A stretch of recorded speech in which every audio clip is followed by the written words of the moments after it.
노변입니다. 장기입니다. 노변장기 노영희 변호사 장용진 기자 나왔습니다. 어서 오십시오. 안녕하십니까. 안녕하세요. 예, 버닝썬 사태 이야기부터 해볼까요? 어제 정준영 씨와 승리 씨 장시간 조사를 했고 귀가했죠, 두 사람 다. 네. 정준영 씨는 21시간, 승리 씨는 16시간 동안 조사를 받았는데요. 정준영 씨는 오늘 아침에 그 조사를 마치고 돌아갔고 승리 씨는 오늘 새벽에 수사를 마치고 돌아갔습니다. 지금 뭐 경찰 조사 결과 어제 그동안 그 논란이 되었던 이게 경찰총장이라는 인물이지 어느 정도 확인이 됐다 그래요. 경찰 조사에 따르면은 총경급 인사, 아마 경찰청 본청에 근무하는 총경급 인사 이렇게 좀 알려져 있습니다. 현재 경찰은 이 총경급 인사를 소환해서 수사를 진행 중인 것으로 알려져 있습니다. 예, 총경급이면 경찰서장. 그렇죠. 경찰서장이 총경급이죠. 대체로 보면 경찰서장이고요. 뭐 공무원으로 치자면 4급 서기관 정도라고 하는데요. 보통 우리가 알고 있는 계급장으로 보자면 경찰 그 작은 무궁화 4개가 총경이라고 보시면 됩니다. 전국 경찰관이 12만 명이라고 하는데 그중에 한 600명 정도가 총경이라고 하네요. 근데 이 총경은 경찰서장이긴 합니다만 실무 수사라든지 뭐 어떤 경찰의 어떤 실질적인 그 실무 선상에서는 그 최고 지휘자에 해당하기 때문에 어떻게 보자면 가장 막강한 힘을 가진 사람이다라고 볼 수도 있습니다. 그리고 이 총경 중에서 이제 경찰의 꽃, 경찰의 별이라고 하는 경무관 승진자가 나오죠. 예. 그 언론에서 의혹 제기했던 경찰청장은 이제 그거 아닌 걸로. 네. 사실 경찰총장이라고 말했던 첫 번째 언급자는 유리홀딩스 대표 유모 씨인데요. 경찰이 이제 연이어서 소환을 해서 좀 확인을 했다고 합니다. 그 확인한 결과 일단은 경찰총장, 경찰청장까지는 아니고. 지금 그 문제가 되는 그 현직 총경 경찰관 소환해서 조사했다고 했잖아요. 근데 보니까 당시에 강남 서장이 아니라 아마 현재 직급인 총경을 얘기를 한 것 같고요. 당시에는 강남서에서 생활안전 쪽을 담당했던 사람인 것으로 좀 얘기가 되고 있거든요. 아, 특정됐습니까? 네, 특정이 됐고요. 지금 조사를 지금 하고 있습니다. 근데 현직 총경인 건 맞고 경찰청에 근무하고 있는 건 맞는데 당시에는 아마 총경이 아니었던 것 같아요. 그리고 생활안전 담당하는 사람인데 이 사람이 이제 그 생활안전이라고 하는 건 기본적으로는 유흥업소를 주로 이제 다루는 곳이거든요. 그래서 유흥업소를 점검하고 담당하는 책임자였다. 아마도 그렇게 되면은 해당 경찰서의 과장 정도가 될 거거든요. 그래서 생활안전과장 정도가 되지 않았을까 당시에 생각합니다. 그렇다면 사실 지금까지 나온 얘기로 치자면 너무 직급이 낮다라는 그런 지적이 나올 수가 있겠죠. 당시 총경도 아닌 거죠. 예. 자, 정준영 씨 논란의 황금폰 이것도 제출했다고요? 경찰에? 네. 정준영 씨가 모두 3개의 휴대전화를 제출했다고 하는데요. 그중에서는 그 논란이 됐던 황금폰 이게 아마 지금까지 뭐 정준영 씨가 스스로 뭐 방송에 나와가지고 인정했던 그 황금폰이라는 것인데요. 이게 그 황금폰이라는 얘기가 처음 나오게 된 거는 이게 이제 그 다른 게 아니라 통화용으로뿐만 아니라 통화용으로 사용하지는 않고 그 카카오톡이라든지 이렇게 인터넷용으로만 사용하는 그런 폰이라고 해요. 이 황금폰을 이번에 제출을 했다라고 하는데 분석 결과는 좀 시간이 걸릴 것 같습니다. 아마 적어도 일주일 이상 걸릴 것으로 보이는데 특히 삭제된 것이 있을 경우에는 삭제된 것도 상당한 부분은 복원이 되는데 이 삭제된 것을 복원하는 데 시간이 좀 더 걸릴 수가 있습니다. 지금 그 문제가 되는 게 뭐냐면요. 3개 휴대전화 제출했는데 그중에 하나가 황금폰이고 하나는 이 정준영 씨가 최근에 핸드폰을 바꿨다는 거예요. 그래서 이전에 쓰던 것하고 이번에 새로 바꾼 것하고 2개를 같이 내서 3개를 제출한 거거든요. 근데 문제는 이 버닝썬 사태가 사실은 작년 11월부터 얘기가 됐었었고 예. 이렇게 커지게 된 게 벌써 한 달 정도 뭐 한 달은 우리가 알기로는 한 달까지는 안 됐을지 모르지만 일단 뭐 경찰이 뒤를 봐준다라고 하는 사람들은 이미 그 전부터 좀 위험하다라고 하는 걸 알고 있었을 거란 말이죠. 그렇다라고 한다면은 뭐 2주 전에 서류 교체했고 안 했고가 사실 무슨 의미가 있겠느냐. 이 핸드폰을 내봤자 아무 의미가 없을 것이다. 왜냐하면 2016년도에 정준영 씨가 몰카 찍었다는 것 때문에 문제가 됐었을 때에도 핸드폰을 달라 그랬는데 안 줬잖아요. 예. 그때 안 준 이유가 변호사한테 이제 자문을 구했더니 이런 식의 내용이 들어있는 거면 매우 위험하니까 제출하지 말아라라고 하는 얘기를 들었다는 겁니다. 예. 그래서 2016년도부터 아마 상당히 조심을 했을 거라고요. 그러면 뭐 황금폰이든 누구폰이든 간에 다른 사람, 그러니까 아주 안 좋은 종류의 그런 얘기가 있는 것이나 자료가 있는 것은 자기 명의가 아닌 다른 사람 명의의 핸드폰을 사용했을 가능성이 크고, 이번에 자기 명의로 된 거를 뭐 냈다 하더라도 그게 정말로 우리가 원하는 그런 종류 혹은 진짜 범죄 사실을 밝혀질 만한 자료가 들어있는 핸드폰일까? 예, 그게 문제죠. 안에 그렇죠. 뭐가 들어있느냐. 네, 아닐 것 같아요. 다만 어느 정도 이제 단서를 찾을 가능성이 전혀 없는 건 아닌데요. 아시다시피 요즘 뭐 카카오톡도 그렇고요. 뭐 여러 가지 뭐 동영상 같은 경우는 클라우드 서비스라는 것이 잘 되어 있지 않습니까? 그러니까 자동 연결되는 것이 있는데 이런 것들이 있다면 찾을 가능성도 일단은 배제는 못할 것 같습니다. 아니 뭐 없애려고 마음먹으면 그것도 물론 당연히 없애겠지만 기자님, 왜 이렇게 순수한 척 하십니까? 순진한 겁니까? 내가 아까 들어오기 전에 분명히 말해줬는데도 그걸 이런 식으로.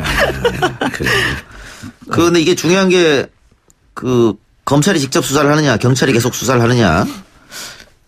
사실 경찰이 어떤 결과를 내놓는다고 하더라도 국민들이 신뢰를 못할 것 같아요. 그렇죠. 그럴 바에는 검찰로 넘기는 게 어떻겠느냐라는 의견도 경찰 내부에서 나오고 있다고 하더라고요. 오히려 그렇죠. 지금 이제 두 가지 버전이 있는데 김학의 전 차관 사건 같은 경우에는 검찰이 조금 불리한 수사와 관련해서, 그리고 이번 버닝썬 사건 같은 경우는 경찰이 사실은 상당히 조금 불리하다기보다는 어쨌든 안 좋은.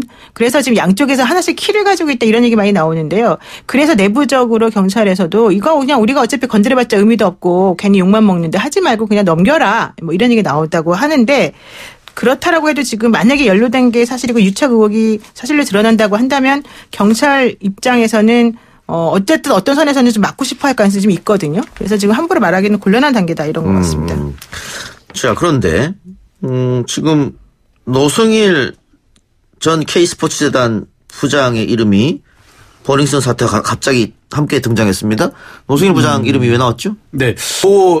그 신문, 증권계 신문 기자가 이 버닝썬 게이트가 국정농단 세력 배후와 연결이 돼 있다라는 주장을 했다고 그래요. 그러니까 오혁진이라는 기자로 알려져 있는데요.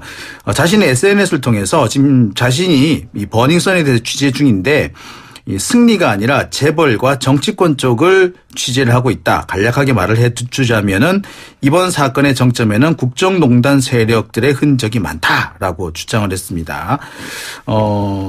그러면서 이 노승일 전 K스포츠 부장에 대해서 얘기를 하면서 적폐청산을 위해 노력하고 있는 형이다라고 지칭을 하면서 그에 대한 응원을 당부하기도 했습니다. 아울러 다음 주부터 이 버닝썬과 관련된 폭탄이 하나씩 터질 것이고 1, 2주에 한 번씩 터질 예정이다라고 이렇게 예고를 했는데요. 현재 그 SNS가 비공개로 전환이 되는 상태라고 합니다. 그래서 대중들이 무슨 일이 있는 거 아니냐라는 의혹을 제기하면서 자연스럽게 노승일 전 K스포츠재단 부장 얘기까지도 나온 것으로 알려져 있습니다. 그 이른바 찌라시라고 하는 거. 그게 이제 노승일 부장이 뒤에 있다. 뭐 이러면서 지금 퍼져가고 있는 건데 그 내용도 아마 여기서 출발한 게 아닌가. 그럴 가능성이 현재는 제일 높아 보이는데, 그렇다고 해서 그 오혁진 기자의 말이 어느 정도 될지는 사실 이제 뚜껑을 열어봐야 보도가 돼봐야 알 수 있을 것 같습니다. 솔직하게 말씀을 드리자면 현재까지는 이 국정농단 세력과의 연결고리가 나온 건 아닙니다. 알겠습니다. 어제도 최강경기 시간에 김성태 의원의 딸 KT 티켓 채용 이야기를 나눴었는데, 우리 뉴스 정면 승부 패널이기도 하죠. 한겨레 김한 기자가 새로운 단독을 터뜨렸습니다. 김성태 의원의 딸뿐만이 아니고 김성태 의원의 조카도 KT를 다녔다라는 기사였는데요. 두 분 말씀 듣기 전에 기사 쓴 김한 기자 연결해서 이번 기사에 대한 이야기 직접 들어보겠습니다. 김한 기자. 네, 안녕하세요. 예. 김성태 의원의 조카의 KT 취업 과정 좀 설명해 주시죠. 네, 김성태 의원의 조카가 저희 이제 기사에 나온 대로 2009년부터 11년까지 KT의 자회사를 다녔다라는 건데요. 뭐 직업 선택의 자유가 있으니까 다닐 수는 있는데 그 과정에서 뭐 입사하는 과정이나 이런 쪽에서 이제 김성태 의원 측으로부터 이력서가 온 것으로 알고 있다. 뭐 이런 이제 저희가 내부 진술을 확인을 했고요. 그리고 이제 실제 뭐 여러 가지 그 취업 조건들이 맞지 않았는데 그 본인이 본사 근무를 고집을 했고 그걸 뭐 자회사로 보내느라고 좀 애를 먹었다 이런 이제 내부 취재를 기사로 기사화하게 됐습니다. 딸도 그렇고 조카까지. 그리고 김성태 의원이 그 KT에 그만한 영향을 미칠 수 있는 그런 포지션에 있습니까? 네, 김성태 의원은 뭐 KT 자회사의 노조위원장 출신인데요. 예. 내부에서는 김성태 의원이 거의 사장급의 대접을 받았다 이런 이제 얘기들을 공공연히 하고 있습니다. 뭐 채용 문제뿐만 아니라 여러 가지 혜택들을 KT로부터 받은 것으로 알고 있다 이런 얘기가 나오고 있고요. 오늘 뭐 KT 새노조 대변인은 김성태 의원이 했던 행사에 뭐 마라톤 행사에 직원들이 동원된 적도 있다 이런 얘기도 오늘 페이스북이나 이런 쪽 통해서 예. 지금 나오고 있는 그런 예. 상황입니다. 그 혹시 이 건도 제보받은 겁니까? 예, 뭐 내부 저희가 이제 김성태 의원 딸 특혜 채용 의혹을 보도한 이후에 KT로부터 여러 제보들이 있었는데요. 예. 그 중에 이제 저희가 실제 사실로 확인 가능한 부분들 예. 취재를 해서 이제 보도하게 된 부분입니다. 이 건 관련해서 김성태 의원과는 통화해 보셨습니까? 김성태 의원이 연락이 닿질 않았는데요. 예. 지난번에 이제 김성태 의원 딸 취재를 할 때도, 문제 취재를 할 때도 이제 저희 쪽에 연락을 받지 않겠다 이렇게 말씀을 하신 적이 있었는데, 뭐 통화를 좀 한번 해보고 싶습니다. 그런데 그 조카분이 한겨레 신문과 김한 기자 고소했더라고요. 네, 지금 이제 회사나 뭐 본사 측에서는 워낙 오래된 일이고 개인 신상과 관련된 일이라 구체적인 정보를 확인해주기 어렵다 이런 입장인데요. 예. 딸 특혜 채용 의혹 당시에도 사실 마찬가지였습니다. 이 부분에서는 뭐 오히려 고발을 한다면 수사를 통해서 문제가 밝혀질 수 있지 않을까 그렇게 생각하고 있습니다. 알겠습니다. 다음에 본인 시간 될 때 오셔가지고 세세하게 좀 이야기해 주시기 바랍니다. 네, 알겠습니다. 다음에 뵙겠습니다. 예, 고맙습니다. 네, 감사합니다. 예, 지금까지 김한 기자 연결했고요. 자, 검찰이 김성태 의원 딸 특혜 채용 의혹을 수사하고 있는데 조카 특혜 채용은 몰랐을까? 이게 김성태 의원 딸이 이 KT에 결국 퇴사했잖아요. 그렇죠. 그 퇴사한 시점도 강원랜드 비리 그렇죠. 2018년 3월 경이었으니까요. 막 터질 때 그랬잖아요. 그렇습니다. 근데 지금 검찰 입장에서는 그 무렵에 그러니까 김성태 의원 딸 특혜 채용 의혹이 나왔을 무렵에 어느 정도 첩보를 입수했던 것으로 알려져 있어요. 그래가지고 그때는 본격적인 수사는 하진 않았지만 첩보는 입수해놓고 있는 상태였던 것으로 알고 있는데요. 아마 그 첩보가 지금까지 수사로 이어지지 않았나 싶긴 합니다. 근데 이제 문제는 이제 김성태 의원이 어느 정도 개입을 했느냐라는 부분인데 아까 말씀하셨듯이 김한 기자가 말씀하셨듯이 김성태 의원은 KT 자회사죠. KT 링커스 지금 KT의 옛날 같으면 이렇게 공중전화를 관리하던 그 자회사였거든요. 예. 그 회사에서 노조위원장 출신입니다. 지금까지 이 김성태 의원이 직접 개입했다는 증거는 나오지 않고 있습니다. 김성태 의원 본인도 이렇게 주장을 하고 있고요. 하지만 그렇다고 해서 딸뿐만 아니라 조카까지 특혜 채용을 받았다는 것이 드러난 상황에서 그리고 특혜 채용 담당자가 구속됐다는 상황에서 개입이 전혀 없다라고 이렇게 단정 짓기는 더 어려워 보입니다. 그 KT 간부 담당자가 구속됐다고 하는 것은 분명히 불법적인 특혜 채용이 있었다는 것이고 다만 그 청탁을 그러면 누가 했느냐 이것만 나와 있는 거잖아요. 그렇죠. 일단 연계고리가 현재까지 나오지 않았다는 것이죠. 그런데 지금 김성태 의원이 정치공작이라고 무슨 뜻일까요? 네. 김성태 의원 오늘 그런 얘기를 했습니다.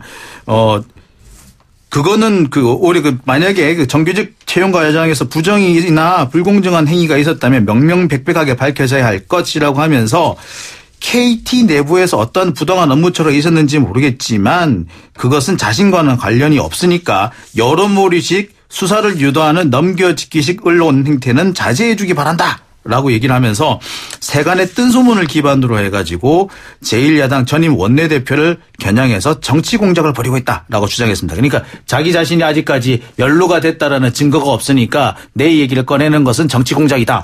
대체로 이런 논리가 아닌가 싶습니다.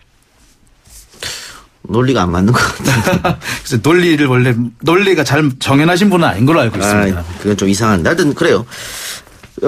이 부분에 대해서는 일단은 검찰이 지금 조사를 하고 있으니까 또 KT 간부가 구속이 됐고 그 사람의 입에서 누구로부터 청탁을 받았다든가 나올 수도 있겠죠. 지켜보기로 하고요. 이것도 하나 이상한 게 있는데 전두환 전 대통령 재판이 광주지법에서 지난번에 있었습니다. 당시 광주지법 옆에 위치한 광주 동산 초등학교 학생들이 전두환 물러가라라고 외쳐서 화제가 됐었는데요. 그렇죠. 오늘 보수단체들이 해당 초등학교 앞에 몰려와서 항의 집회를 했다고요? 네, 자유연대, 자유대한호국단, 턴라이트 등 보수단체들이 오늘 광주 동신초등학교 정문 앞에서 기자회견을 열었습니다. 기자회견 내용을 보면 이렇습니다. 광주 교육도 질서 속에서 유지되어야 한다라고 하면서 아이들이 그 어떤 집단의 전위 세력이 되어서는 안 된다라고 요구를 했습니다. 아울러 교장, 교감, 담임이 즉각 사퇴해야 된다고 하면서 교장 등이 사과문을 발표하지 않으면은 교육공무원법, 초중등교육법 등에서 정한 정치적 중립 위반 혐의를 적용해서 고발하겠다라고 요구를 했습니다. 그러니까 초등학생들의 시위가 정치적 중립 위반이기 때문에 이 아이들을 잘못 가르친 선생들이 책임지라 이런 얘기 같아요. 역시 논리는 안 맞습니다. 좀 많이 나가는 감이 없지 않아 있는 것 같은데 이 학생들이 이 어른들이 이렇게 몰려서 항의하고 하면 좀 겁먹었겠어요.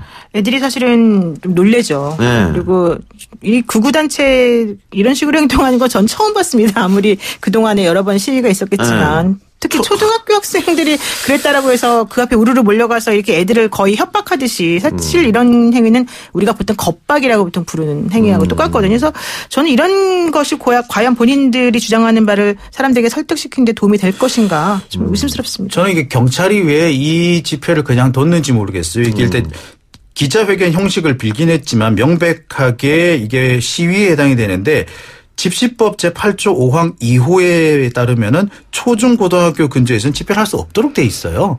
따라서 경찰이 이 집회를 막는다든지 해산을 시킬 수가 있었는데 왜 이걸 그냥 보고 있었는지 조금 답답한 부분이 있습니다. 그리고 사실 이 보수단체들은 이번처럼 이렇게 학교 앞에 몰려가가지고 시위를 한 건 처음입니다만 그 전에도 이렇게 학생들의 행사에 대해서 약간의 좀 위협을 가한 사례는 그전에도 있긴 있었습니다. 지난 2015년 의정부고등학교 졸업사진을 문제 삼아서 보수단체가 학생들을 고발한 사례가 있긴 합니다. 그때와도 좀 비슷한데 왜 아시다시피 그 의정부고등학교 졸업식 사진이라는 걸 왜 그 아주 재개발랄한 코스프레로 유명하지 않습니까? 그 중에서 당시 이 박근혜 전 대통령을 코스프레하는 그 사진이 국가 원수를 못 얻겠다라고 해서 고발한 그런 사례가 있었습니다만 그때는 그래도 고등학생이었는데 이번에도 초등학생이라서 더 당황스럽습니다. 그 어제 사실은 어떤 방송에서 그 전두환 씨가 예전에 그 5.18 관련해가지고 실제 그날 그 헬기에서 뭐 총 사격이 있었다고 했날 내려갔었는지와 관련한 증거들을 모아서 방송한 게 있었어요. 그리고 본인은 뭐 아니라고 했지만은 이제 그 사람이 실질적으로는 아마도 지휘 명령을 내렸을 것이다라고 하는 또 내지는 광주 시민인 척 하면서 이제 자유복을 평상복을 입고 그 안에 들어가서 마치 뭔가 난동을 부리는 듯한 사람으로 좀 코스프레를 해가지고 결과적으로는 이런 식의 그 큰 일이 벌어지도록 만든 게 있었다는 게 어제 방송에 나왔었는데 그것을 그런 식의 증거들이 많이 나오는데 불구하고 이런 식으로 부끄러운 행동을 했다는 것은 사실은 저는 매우 이게 심각한 상황이다라고 좀 느꼈습니다. 뭐 전두환 씨는 내란 목적 수괴로 대법원에서 무기징역이 확정된 사람이잖아요. 네, 그랬는데 뭐 한간에는 그게 12.12 사태와 관련한 것들은 전부 다 유죄가 됐는데 광주 사태와 관련해가지고 좀 무죄 나온 부분이 있다 뭐 이런 얘기도 나오거든요. 그래서 어제 방송이나 이제 앞으로 밝혀져야 될 것들이 좀 많이 있는 것 같습니다. 예, 광주 민주화운동. 우리 세 사람은 학교 다닐 때 광주 사태로 배웠으니까 입에 광주 사태로 그렇죠. 배웠어요. 입에 이거요, 그게. 예, 죄송합니다. 네. 알겠습니다. 저 지금 8949님 댓글이 하나 왔는데 고 장자연 씨 사건이 다른 사건으로 인해서 물타기 되어진 것 같습니다. 재조명이 되어야 할 사건 같은데 묻히는 거 아닌가 싶어요. 이런 의견을 많은 분들이 주시는데 예, 저희도 잊지 않고 계속해서 그 사건에 대해서 다루도록 하겠습니다. 오늘 두 말씀 여기까지만 드릴게요. 수고하셨고요. 지금까지 노영희 변호사, 장영진 기자와 함께했습니다. 고맙습니다. 고맙습니다.